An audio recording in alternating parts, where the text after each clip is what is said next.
우리 고백하십시다. 주는 그리스도시요 살아계신 하나님의 아들이십니다. 한 번 더 고백합니다. 영적 서밋이 먼저 되겠습니다. 세상의 대통령 최고의 사람들을 서밋이라 합니다. 영어로. 여러분들은 대통령처럼 될 수는 없지만 여러분들이 올바른 언약을 붙잡고 있으면 영적 서밋이 됩니다. 그래서 여러분들이 날마다 7대 망대, 7대 여정, 7대 이정표 기도를 누리고 있으면 하나님이 요셉처럼 함께 하시는 거예요. 요셉이 노예로 가도 감옥에 가도 하나님이 형통한 자로 여긴 거예요. 여러분들에게 지금 일어나고 있는 모든 문제, 사건, 이게요, 하나님은 여러분들 다 축복의 발판으로 하나님의 자녀가 맞다면 다 돌릴 것입니다. 그래서 여러분들이 왜 나에게만 이런 문제가 있나, 왜 나에게만 이렇게 고통이 심하냐, 그렇게 말할 수 있겠는데 죽을 것 같지만 아닙니다. 지금까지 살아왔어요. 다 넘어서 왔습니다. 너무 실망과 좌절할 일들이 너무나도 지금 많습니다. 그래서 오늘 본문을 통해서 영적 서밋 먼저 되라. 그래서 여러분들이 말씀을 물론 귀로 듣습니다. 그러나 마음으로 새겨야 돼요. 마음으로. 여러분, 마음으로 새기는 거는요, 이게 안 잊어버리는데 귀로 들은 거는 한쪽 귀로 듣기 때문에 한쪽으로 흘러가요. 언제든지 여러분 그래야 됩니다. 그래서 오늘 말씀을 통해서 여러분들이 뭐 해야 되느냐? 새 힘을 얻어야 돼요. 예? 그러려면 어떻게 해요? 은혜와 응답을 받아야 됩니다. 은혜를 바르게 받으면 사람과 문제와 환경과 현실과 내 수준을 다 뛰어넘을 수 있는 응답이 옵니다. 그래서 하나님은 여러분들에게 감당할 시험만 주신다고 했어요. 감당할 시험. 이 은혜는 종교적 은혜, 감정적 은혜가 아닙니다. 하나님의 말씀을 잘 알아듣고 그 말씀이 믿어지고 언약으로 붙잡아지고 내 삶 가운데 성취되어지는 것까지를 여러분들에게 말씀을 드리는 겁니다. 그러니까 아무것도 문제되지 않는다. 사람에게 일어난 모든 문제는 다 지나가는 것이다. 지나가는 문제를 끄집어 당기지 마라. 그래서 오늘 첫째로 인간은 어떤 존재입니까? 영적 서밋이 먼저 되는 제목인데, 서밋이라는 단어는 정상이란 뜻입니다. 최정상, 최고 꼭대기, 그렇습니다. 아무리 생각해도 무조건 우리 인간은 은혜 받아야 된다. 그리고 인간은 영성이 최우선이다. 영적으로 수준 높이는 것이 최고라고 분명하게 여러분들에게 말씀드릴 수가 있습니다. 아무리 천하 없는 권력을 가지고 있다 해도 영성이 없으면 마귀 종노릇합니다. 아무리 큰 재력을 가지고 있다 해도, 아무리 세계적인 석학이고 굉장한 지식을 가지고 있다 해도 그리스도 모르면 소용없습니다. 소용이 없어요. 그리스도 모르면. 언젠가는 사단의 시간표가 오게 돼 있어요. 아무리 이 땅에서 훌륭한 일을 많이 하고 진실되게 겸손하게 성실하게 최선을 다해서 모범적으로 산다 해도 그 사람이 영성이 없다면 그 사람에게는 종교성 내지는 우상성이 있는 것입니다. 그러면 그 사람의 그 많은 성공이 사단 마귀와 직결되고 죄와 사망과 지옥과 직결되는 것이 절대 심한 말이 아니라는 것을 아시게 될 겁니다. 왜 그러냐면 인간이 어떤 존재인지를 알면 간단히 답이 내려집니다. 어떤 사람은 인간은 영적 존재라는 말 한마디 했는데 완전 충격받습니다. 인간은 영적 존재다. 이것을 생각했는데 자기 인생의 모든 궁금증이 해결됩니다. 우리 인간이 육신만 가지고 있는 존재라면 잘 먹고 편하면 되고 먹고 사는 거 걱정 없으면 되잖아요. 그것은 개나 돼지나 짐승과 비슷한 겁니다.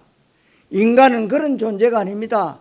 창세기 2장 7절에 여호와 하나님이 흙으로 사람을 지으시고 그 코에 생기를 불어넣으시니 생명이 된지라. 인간은 영혼을 가진 영적 존재라는 사실입니다. 인간이 영적 존재라면 인간 세상의 모든 문제는 영적 문제구나. 이것을 여러분들이 볼 줄 알아야 됩니다. 그렇다면 인간에게 가장 큰 응답과 축복과 행복은 영적인 응답이구나. 영적 문제가 해결되는 것이구나. 그렇다면 영적 문제가 뭡니까? 우리 눈에 보이는 문제들 많은데 제일 큰 문제 뭘까요?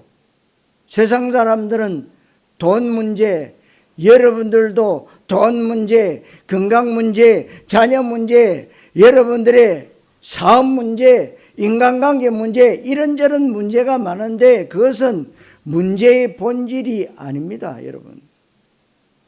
그것보다 훨씬 더 중요한 그 문제가 있게끔 만든 근본 문제, 영적 문제가 바로 창세기 3장 1절에서 6절에 아담과 하와가 하나님을 떠나면서 선악과 열매를 따먹고 말씀에 불순종하고 하나님과의 언약과 생명적 관계가 깨진 것입니다. 그래서 생긴 문제, 그것을 원죄라고 합니다. 그런데 대개 공부 많이 하신 분들은 원죄를 인정하지 않습니다. 내가 죄지은 거, 자범죄, 그것만 얘기해요. 저와 여러분들이 옛날에는 종교생활을 할 때 뭡니까? 자범죄, 어릴 때 부모님 지갑에 손댔던 거, 길 가다가 담 넘어 나와 있는 귤 따먹었던 거, 이런 거 용서해 달라고 기도해요. 그게 아닙니다.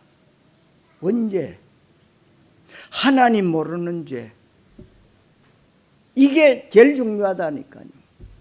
이걸 인정하셔야 돼요. 그래서 우리가 영접 기도할 때 하나님, 저는 죄인입니다. 어떤 분은 말 안 해요. 따라하라면 안 해요. 나 죄인이 아니래.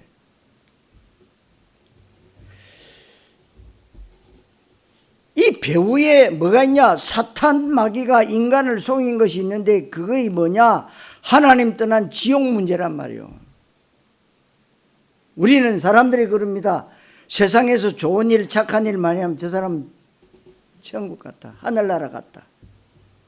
나쁜 놈, 사람 때려 죽인 놈, 그럼 지옥 가야 돼요. 세상 사람들이 그렇게 말하고 있어요. 하나님은 뭘 하냐? 하나님의 자녀가 되어야 가는 곳이 하나님 계신 곳 천국이라는 겁니다. 그래서 여러분들이 비행기를 높이 올라가서 밑에 내려다보면 요 사각, 요 위에 거밖에 안 보이잖아요. 이 빌딩이 뭐 100층이 200층이 그게 안 보입니다. 여러분, 크고 작은 모든 문제의 죄인들이란 말이에요. 우리가 똑같은 거예요. 근데 우리는 나는 좀 그래도 안 낫나? 착하게 살았으니. 아닙니다. 하나님 떠난 죄가 제일 큰 죄요. 사람 죽인 죄보다도 하나님 모르는 죄가 제일 큰 죄다 이 말이에요. 이걸 인정해라. 그러니까 이게 영적 문제인데 눈에 보이지 않고 MRI에 나오지 않고 세계 최고의 과학자도 알지 못하는 거예요. 이게 과학자가 공부하는 과학보다 훨씬 더 정확한 것이 뭐냐? 영적 과학입니다. 무슨 말이냐? 영적 문제라는 거예요. 인간은 영혼을 가진 영적 존재이기 때문에 인간의 문제는 영적 문제인데 이 영적 문제는 성공으로 해결되지 않는 겁니다. 권력이나 지식이나 돈이나 명예나 정직, 성실로 절대 해결되지 않는다는 사실입니다. 인간의 영적 존재라는 것 하나만 생각하면 많은 답이 나오는 겁니다. 인간은 창세기 1장 26절 21절에 여호와 하나님이 자기의 형상대로 사람을 지으시고 생육하고 번성하고 충만하고 정복하라 말씀하셨는데 언약적 존재입니다. 이것이 인간에 대한 가장 바른 정의입니다. 그래서 인간은 생명언약, 하나님의 형상, 사명언약, 생육, 번성, 충만, 정복 이 두 가지를 가진 존재다 이 말이죠. 다시 말하면 생명언약과 사명언약. 이 생명은 그리스도를 통해서만 올 수 있는 겁니다. 그렇다면 하나님 만나지 못하고 예수 안 믿는 사람은 멀쩡히 살아있지만 영적으로는 사망 상태입니다. 생명 없는 인생을 살아가는 것이니까 당연히 사명이 없고 사명은 기껏해야 밥 먹고 사는 겁니다. 성공하고 출세하고 배부르게 먹는 것이 그 사람의 사명인데 그 사람은 사명이 아닙니다. 하나님이 우리에게 원하시는 천명, 소명, 사명이 있는데 그게 바로 문화 명령입니다. 하나님 나라의 비전입니다. 그것을 창세기 1장 28절에는 생육하고 번성하고 충만하고 정복하라고 말씀하신 것입니다. 이것이 인간에 대한 아주 바른 정의입니다. 그것뿐만 아니고 인간은 임마누엘적 존재입니다. 요한복음 14장 4절 5절에 보니까 포도나무와 가지 비유를 들면서 너희가 나를 떠나서는 아무것도 할 수 없다. 저는 이 말씀이 진짜로 확인되죠. 여러분 나뭇가지가 꺾여버리면 어떻게 됩니까? 그럼 말라버려요. 그런데 금방 마르는 게 아니라 서서히 말라갑니다. 내가 뭔가가 포도나무에 가지가 붙어 있어야 되는데 꺾이는 순간부터 죽는 겁니다. 그래서 여러분들이 잘 알아들었어야 돼요. 예수님이 그렇게 말씀하신 거 아닙니까? 하나님을 떠난 인생은 아무것도 할 수 없습니다. 인간이 할 수 있는 것이 얼마나 많습니까? 인간의 과학이 얼마나 뛰어난지 지금 북한이 만드는 핵미사일 보세요. 얼마나 어마어마하고 굉장합니까? 이번에 시진핑이가 국군의 날에 현무5 그 미사일 보고 깜짝 놀랐다고 합니다. 모든 그 학생들에게요, 뭘 가르치는 줄 아십니까? 모든 교수들에게요, 전 세계에 나가 있는 중국 교수들에게 뭘 가르치는 줄 아십니까? 한국은 우리의 속국이다. 소수민족이다. 이렇게 가르치고요. 그리고 너무너무 한국이 껍데기는 번질한지 모르지만 속에 들어가면 거지 천국이고 정말 월급도 제대로 안 나와가지고 너무너무 피폐하고 그렇게 못 살고 어렵다고 그렇게 전부 다 가르치네요. 왜 그런지 모르죠. 그런데 지금 전 유럽에요, 길거리마다 똥 싸는 사람이 누구냐? 중국 사람들이랍니다. 그 사람들은요, 좁은 집에 1대, 2대, 3대 막 이래 사는데요, 자기 화장실 하나밖에 없으니까 어떻게 해요? 사람은 많은데 꼭 나가서 아무 데나 사는 거예요. 그게 그냥 자기 나라 나름대로의 문화라는 거예요. 그렇게 돼 왔다는 거예요. 그러니까 아무 데나 사는.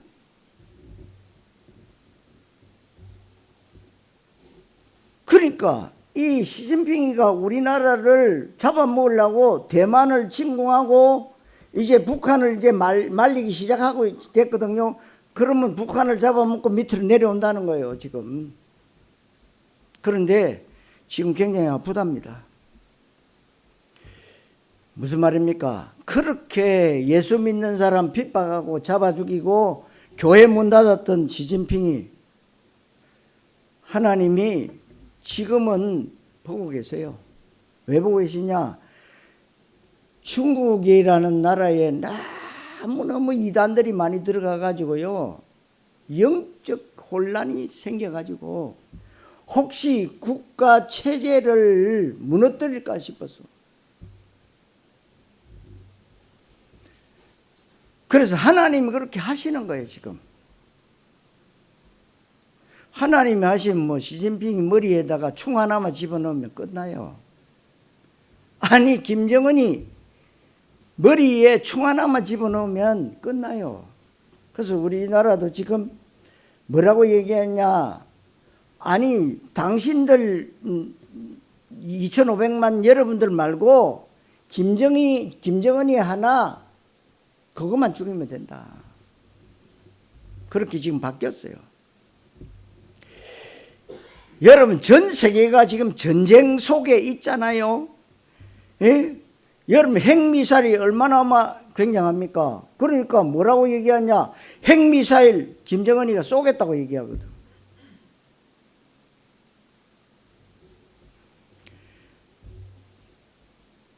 아무리 인간이 핵미사일을 만들고요, 별의별 걸 다 만들어도 인간은 죽은 강아지를 살리지 못하고 살 한 톨 만들지 못해요. 인간이 아무리 뛰어나고 할지라도 없는 것을 있게 하지는 못하고 죽음의 때를 연장할 수가 없습니다. 인간은 창조에 관한 것은 아무것도 할 수 없고 생명에 관한 것은 억만분의 1초도 할 수가 없어요. 인간은 하나님 떠나서는 아무것도 할 수 없습니다. 하나님 떠난 인생은 물을 떠난 물고기와 똑같습니다. 하나님 떠난 인간은 절대로 아무것도 할 수 없어요. 임마누엘적 존재, 인간은 하나님과 함께 사귀어 살도록 지원받았는데 이것을 유명대학교에서 안 가르쳐 줍니다. 왜 안 가르쳐? 모르니까.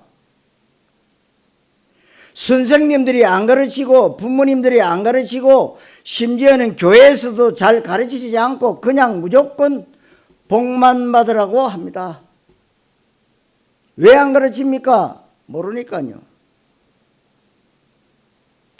무조건 돈만 달라, 자식만 잘 되면 다 된다고 생각하는데 인간은 그런 무가치한 존재가 아닙니다.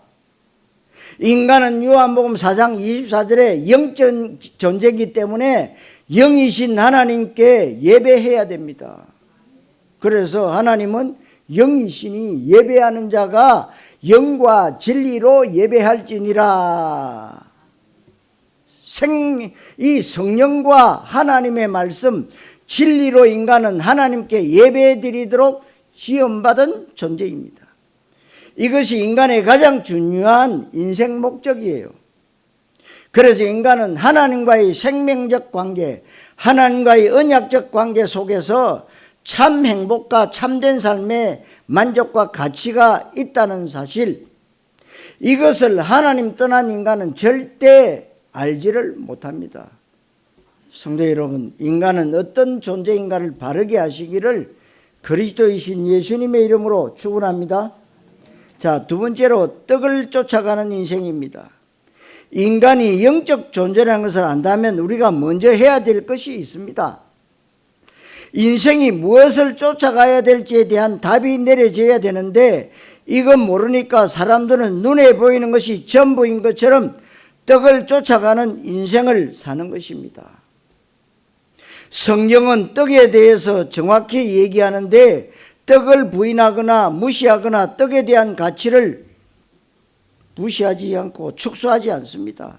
신명기 8장 4절과 마태복음 4장 4절에 사람이 떡으로만 사는 것이 아니요, 이 말은 사람들에게 떡이 필요하다는 것이죠.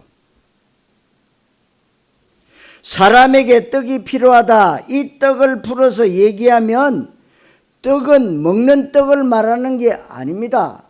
떡은 인간의 의식주와 관련된 모든 것을 합쳐서 떡이라고 합니다.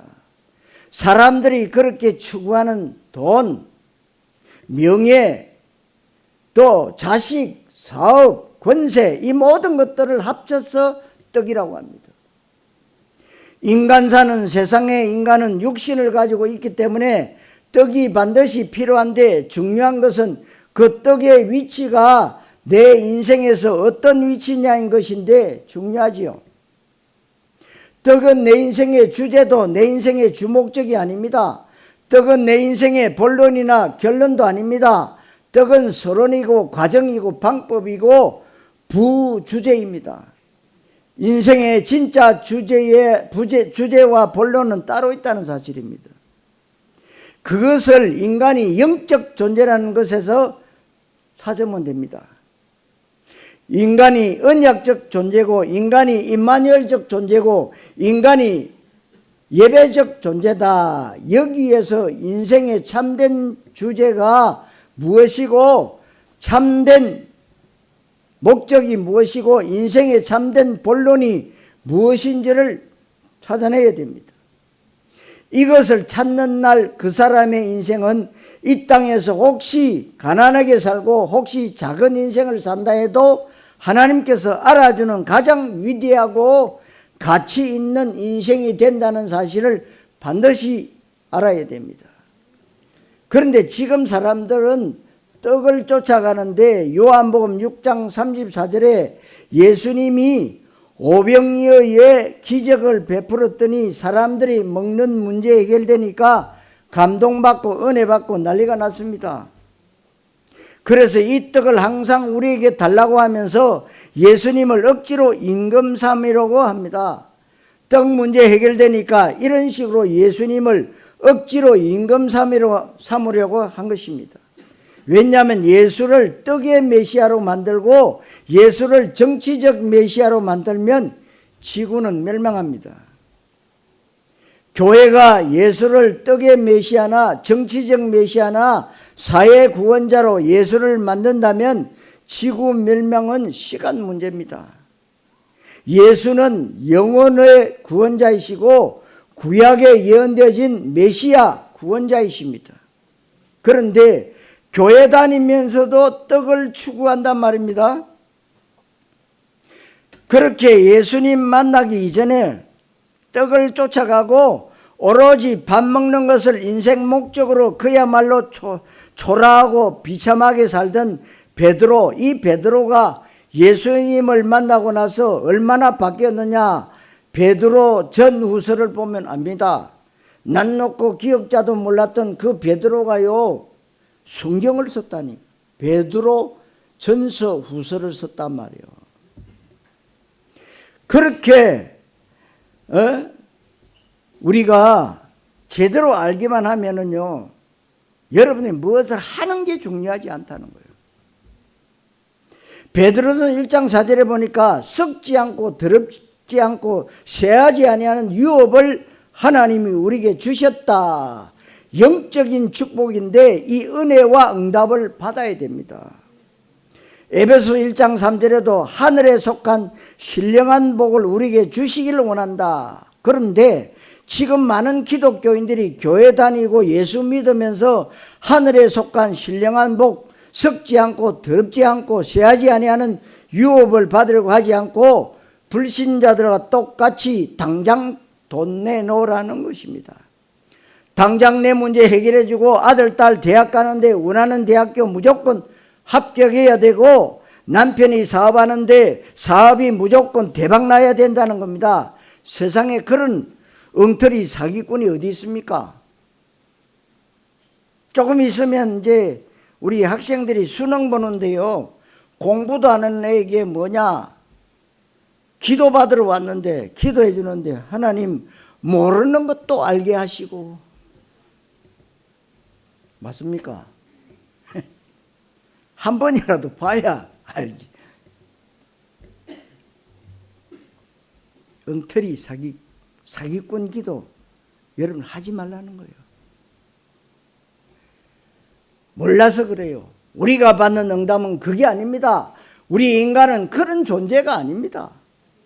기독교인들이 영적 사실을 너무나도 지금 모르고 있습니다. 모든 것이 발달해 가고요. 모든 것이 좋아지는데요. 영적인 부분만 몰라요. 참 이상하지요. 마태복음 6장 32절에 이방인들이나 먹을 것, 마실 것, 입을 것을 취하지 이방인들은 어차피 영적 사망 상태에 빠져서 육신 고기 덩어리만 위해서 사는 것이 맞다. 그것이 정상이다. 그런데 구원받은 하나님의 자녀가 어째서 하나님의 나라와 하나님의 뜻을 위해서 살려 하지 않고 먹을 것, 입을 것, 마실 것을 구하냐? 그러면 이방인과 똑같은 것이 아니냐? 예수님이 직접 하신 말씀입니다. 마태복음 6장 19절에 너희 보물을 땅에 쌓아두지 말라. 보물을 땅에 쌓아두어서 어떻게 됐는지 1초만 생각해 봐도 우리 주변에 완전 가득 차 있습니다.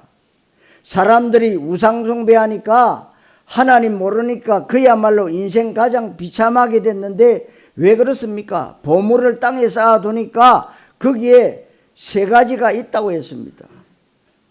그 세 가지가 바로 좀, 동록, 도둑 세 가지인데 눈에 보이지 않고 눈치채지 않게 어느 날 보면 좀서러 있습니다.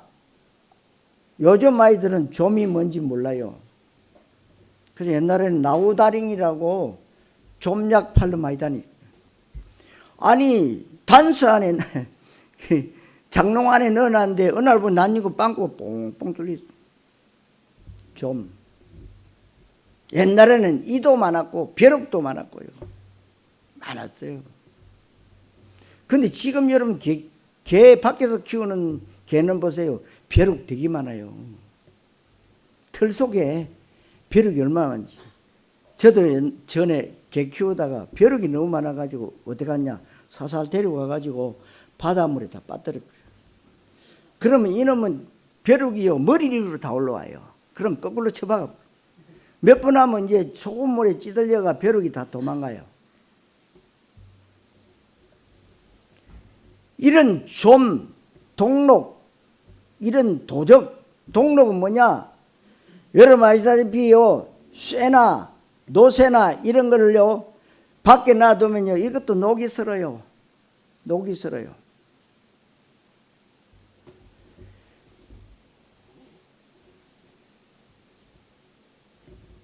그리고 도둑이 언제 들어왔는지 모르게 물건을 훔쳐갑니다. 아무리 천하 없는 세계적인 과학자고 세계적인 재벌이고 정치 지도자라고 해도 하나님 모르는 인생은 눈에 안 보이는 좀과 동록과 도둑을 당할 길이 없습니다. 이것을 성경에서는 흑암 권세라고 하고 좀 구체적으로는 사탄, 마귀, 악령, 귀신이라고 하는데 이것을 당할 자가 없습니다.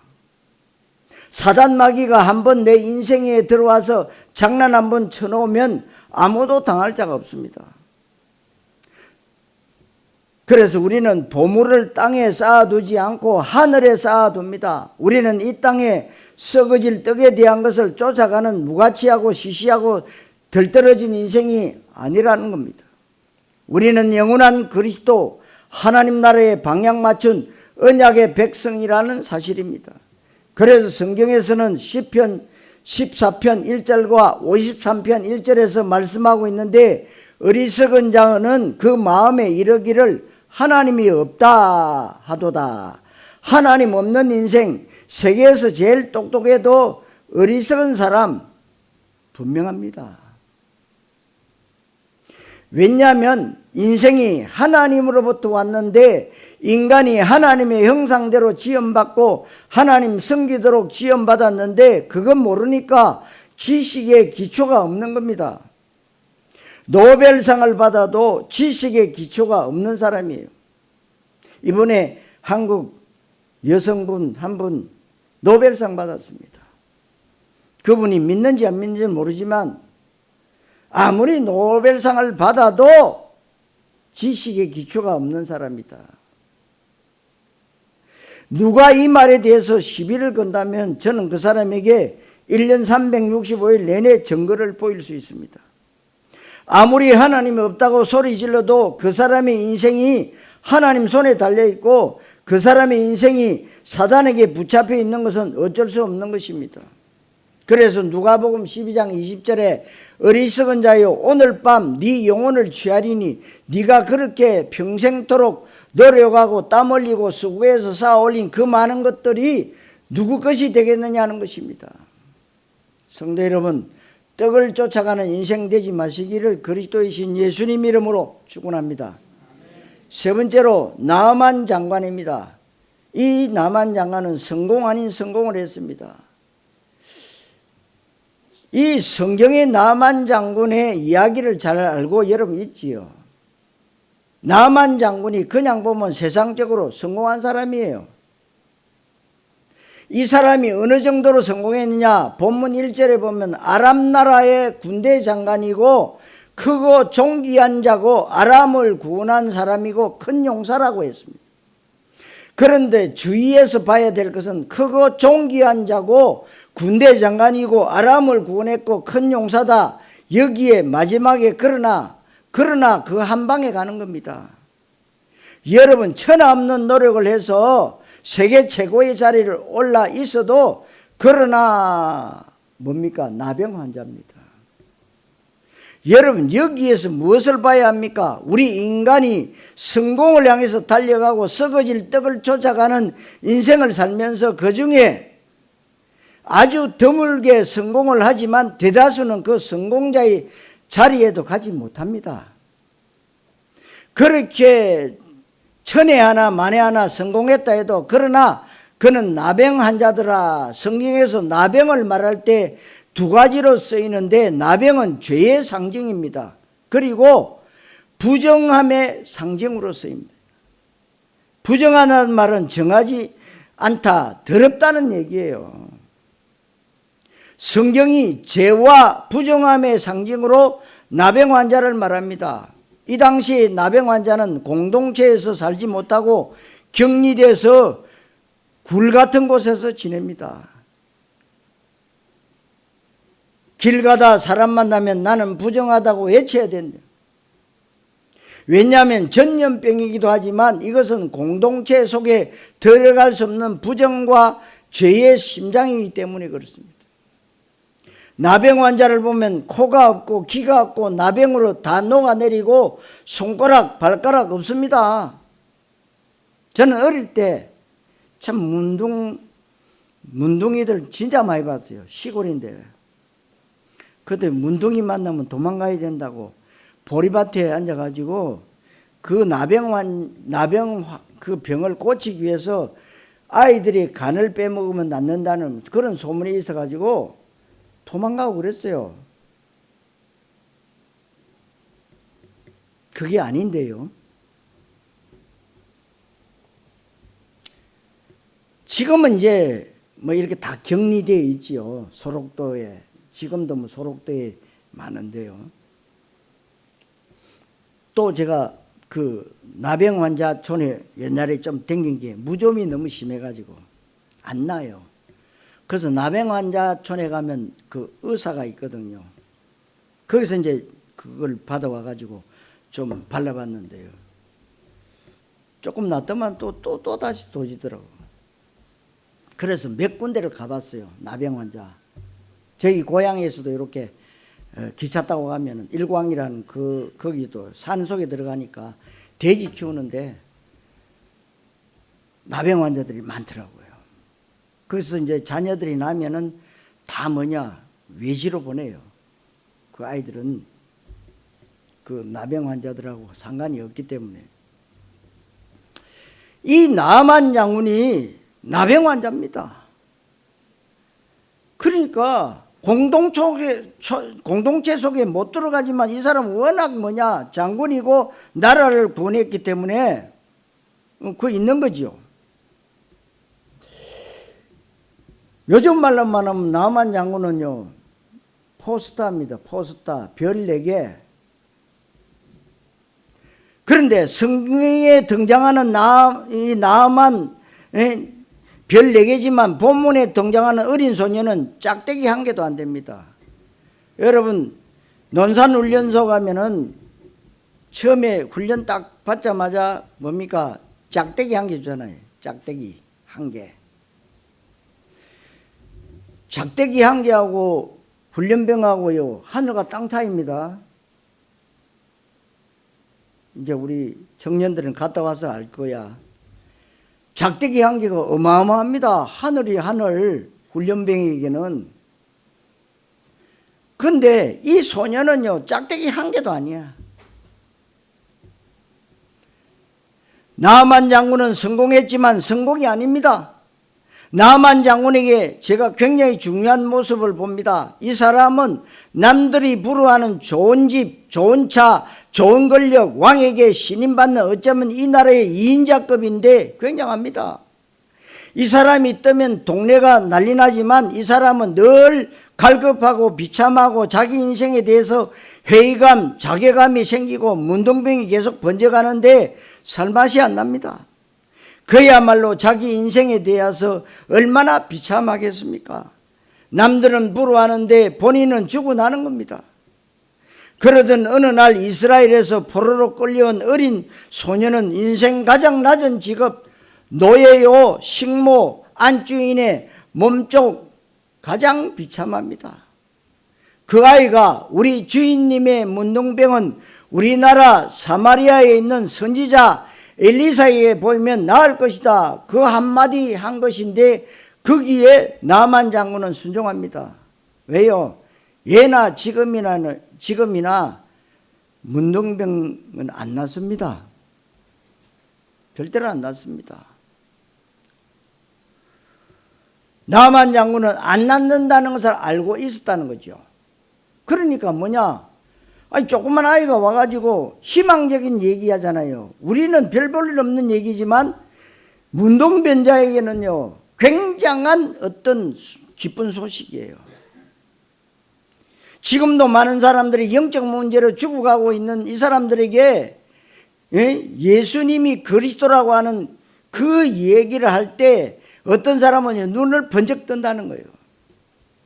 그러니까 여러분 아시다시피 어느 절간에 주지스님 김정규 씨라는 분이 밖에 가서 바락 메고 가서 시주하고 오는데 어떤 청년이 책을 하나 넣어주래. 집에 가서 보시라고. 그래 와서 보니까 성경책이야. 그래서 이제 뒷방에, 법당에는 못 들어가고 뒷방에 가가지고 불 켜놓고 첫 장을 딱 띄니까 하나님이 천지를 창조. 이게 뭔 소리요? 거기에서 밤새도록 읽는데 자기 답이 다 나왔다는 거예요. 그분이 목사님 되셨어요. 오래된 얘기죠. 여러분, 지구상의 모든 사람은 복음을 갈급하고 필요로 하고 있습니다.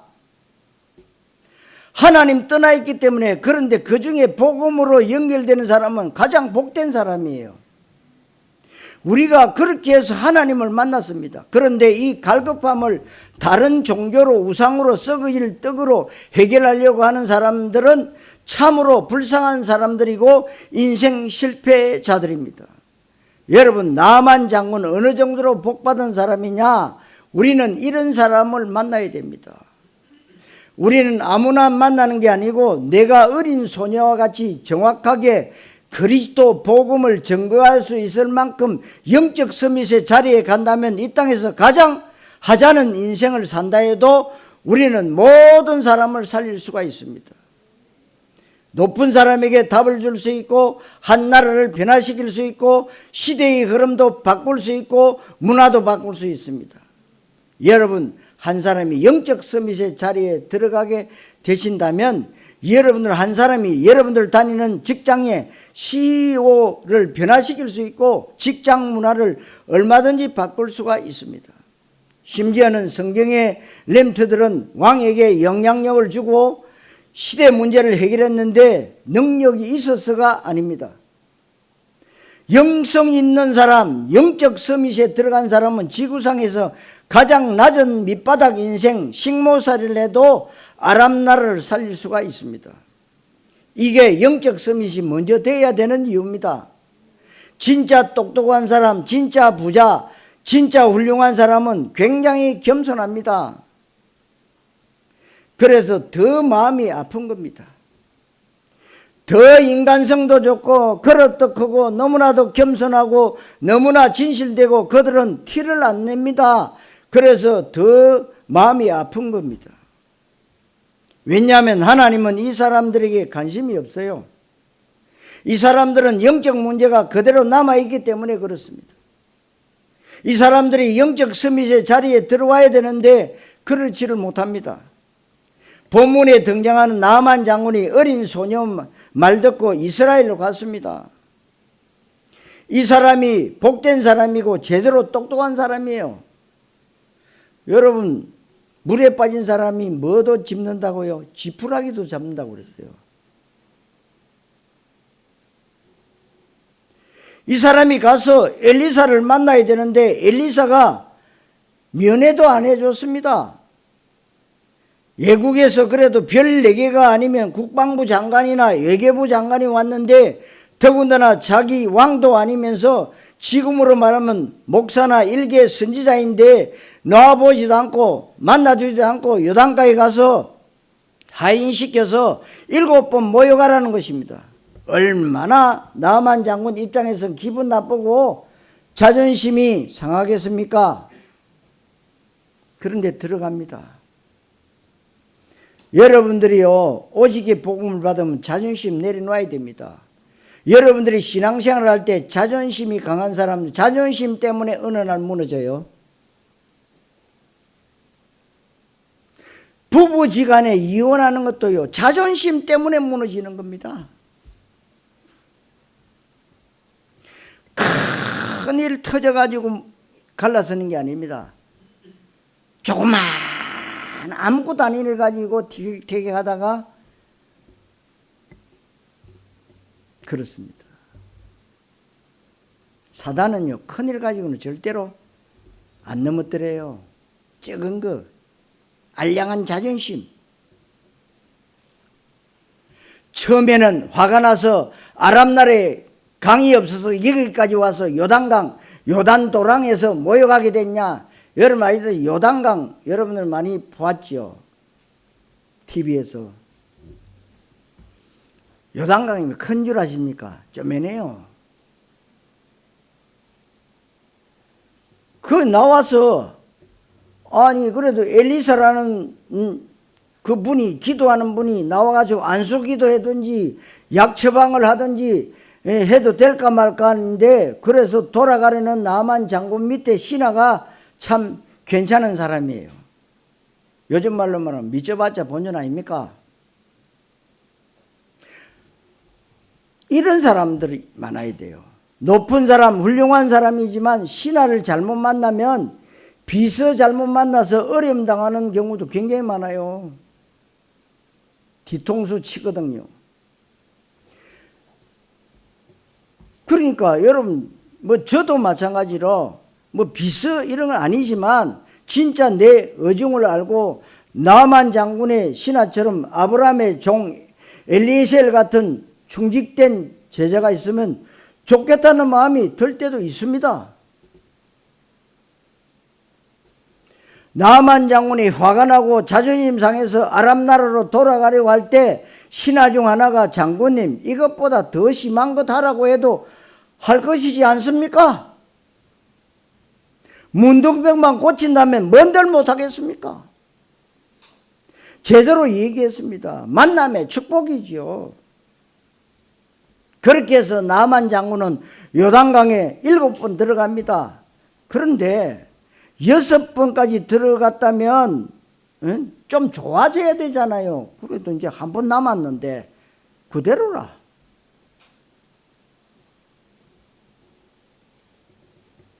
여러분 그렇게 어떻게 들어갔다 나왔다 벌거벗고 별 4개가 얼마나 자존심 상합니까? 5번 들어갔다 왔으면 7분의 5는 변화되어야 되는데 전혀 변화가 없습니다. 전문 용어로 티핑 포인트라고 하잖아요. 무슨 말입니까? 물이 99도에서는 절대로 안 끓고 100도가 되는 순간에 끓습니다. 바위를 계속 내리치면 어느 날 갈라지는 때가 있습니다. 이 바위도 결이 있더만요. 결대로 뭐냐, 그 쇠를 박아가지고요, 점이 박아가지고 때리니까요, 결대로 딱 갈라져. 그런데 마지막 한 번만 더 내리치면 되는데 그것을 티핑 포인트라고 하는데 사람들이 그것을 못합니다. 마지막 그 한 방 때려야 되는데 그거 못하고 뒤돌아서는 사람 굉장히 많아요. 그러면서 하는 말이, 나 진짜 다 해봤다 하면서. 지금요, 여러분 연예인들 가운데요, 무당된 사람 굉장히 많습니다. 계속 됩니다. 그 무당들이 이제 뭡니까? 예능에 이제 계속 이제 하나씩 두 개씩 이제 나타나기 시작했어요.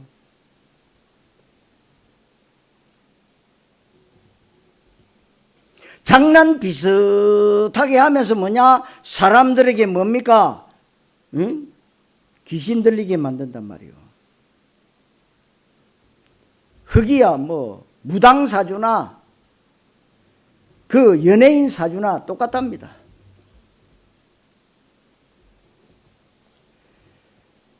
신앙생활도 마찬가지입니다. 나아만 장군은 7번 하라는 대로 그대로 했을 때 문둥병이 치유됐다 정도가 아니고 어린아이 살과 같이 됐다고 했습니다. 말씀의 능력입니다. 여러분들이 기도하고 있으면요, 받은 줄 믿으라고 그랬잖아요. 그럼 뭡니까? 믿으시면 돼요. 꼭 여러분 손에 애들처럼 뭐 집어줘야 됩니까?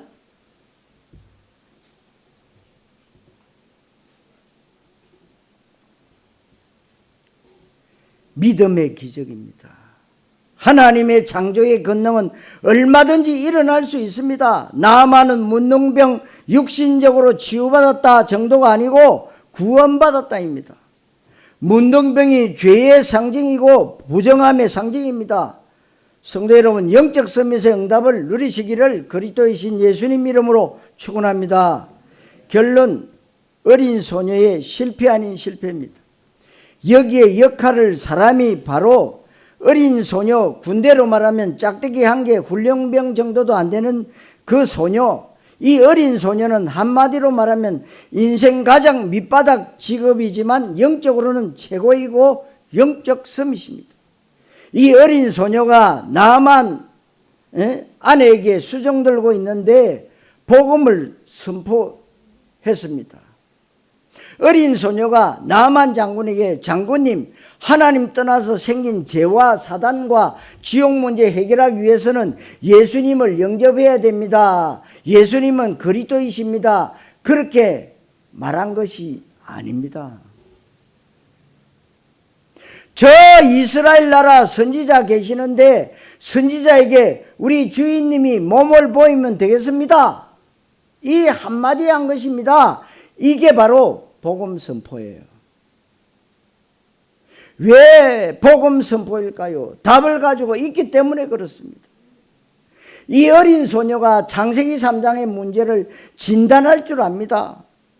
우리 주인님의 문제는 육신질병이 아니고 하나님 떠나서 온 문제이기 때문에 복음 들어야만 된다는 것을 말하려고 한 것입니다. 여러분들이 전도할 때 전도를 얼마나 잘하고 얼마나 설득력 있게 상대편에게 전달을 잘하느냐가 중요한 게 아닙니다.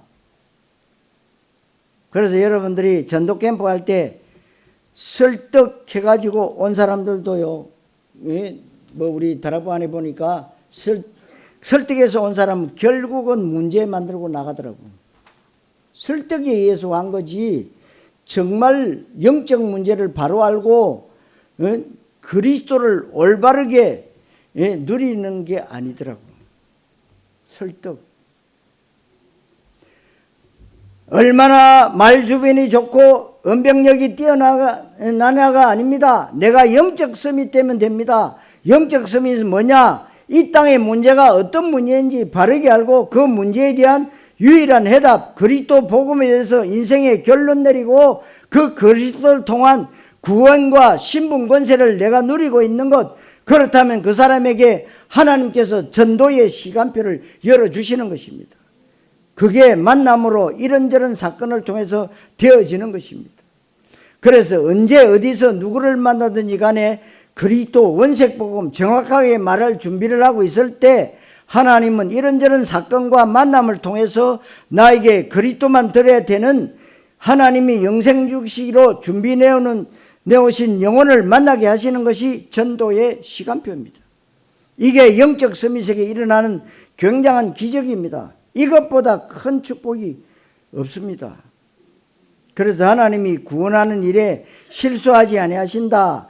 영생 주시기로 작정된 자, 사도행전 13장 48절에 그 영혼을 하나님이 그리스도 복음 모르고 구원이 뭔지도 모르고 예수님이 어떤 분인지도 모르는 사람에게 붙여주는 실수는 절대로 하지 않을 것이다. 그러면 여러분, 전도는 쉽고 되어지는 것이고, 전도는 하나님이 내가 그리스도 말할 준비하고 있을 때 전도 시간표를 열어주셔서 되어지는 것입니다. 거기에 내가 쓰임 받는다면 이 땅에서 가장 위대하고 아름다운 인생이 됩니다. 오늘 성경에 이 어린 소녀가 그런 사람이에요. 이 사람은 정확한 답을 알고 있고 정확한 진단을 하고 있고 그리스도만 말할 준비를 하고 있는 사람입니다. 이런 영적 서밋에게 하나님의 시간표가 열린 겁니다.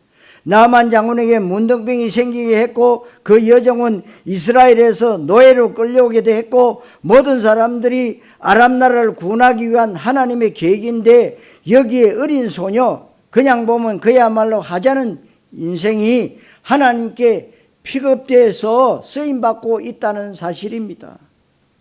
우리가 영적 서밋이 먼저 되어야 된다는 것이 얼마나 중요한, 우리 아이들에게 아무리 강조해도 지나치지 않습니다.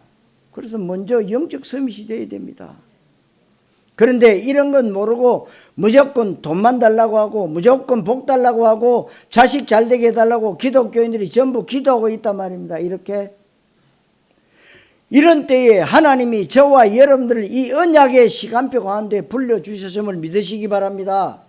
그래서 우리는 해야 될 것이 그것 하나입니다.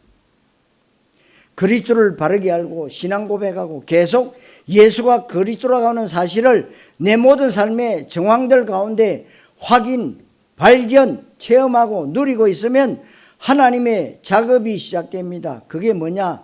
전도 캠프 인생입니다. 우리가 전도 캠프를 위해서 인간관계를 잘 맺어야 되지만 그것보다 먼저고 더 중요한 것, 내가 영적 서밋이 되면 하나님은 구원받을 자를 불러주실 것이다. 잘해줘서 되는 게 아닙니다. 오늘 먼저 영적 서밋 되라는 말씀이 여러분들 평생에 응답과 누림이 되시기를 그리스도이신 예수님 이름으로 축원합니다. 기도하겠습니다. 하나님 은혜를 감사드립니다. 우리가 여러 가지 중요한 일, 급한 일이 많지만 우리가 먼저 영적 서밋이 되어야 되는 이유를 바르게 알게 하시고 이 땅의 멸망 원인인 창세기 3장 문제, 영적 문제를 바르게 알게 하시고 유일한 해답, 그리스도의 필연적 이유를 알게 하시고 예수는 그리스도 모든 문제 해결자, 그분 한 분만으로 충분하고 완전하고 모든 것이라고 하는 복음의 비밀을 실제로 확인하고 발견되어지고 체험하고 누리게 하셔서 하나님이 나에게 전도의 시간표를 열어주시는 축복을 응답으로 받게 해 주옵소서. 그리스도이신 예수님의 이름으로 기도하옵나이다. 아멘.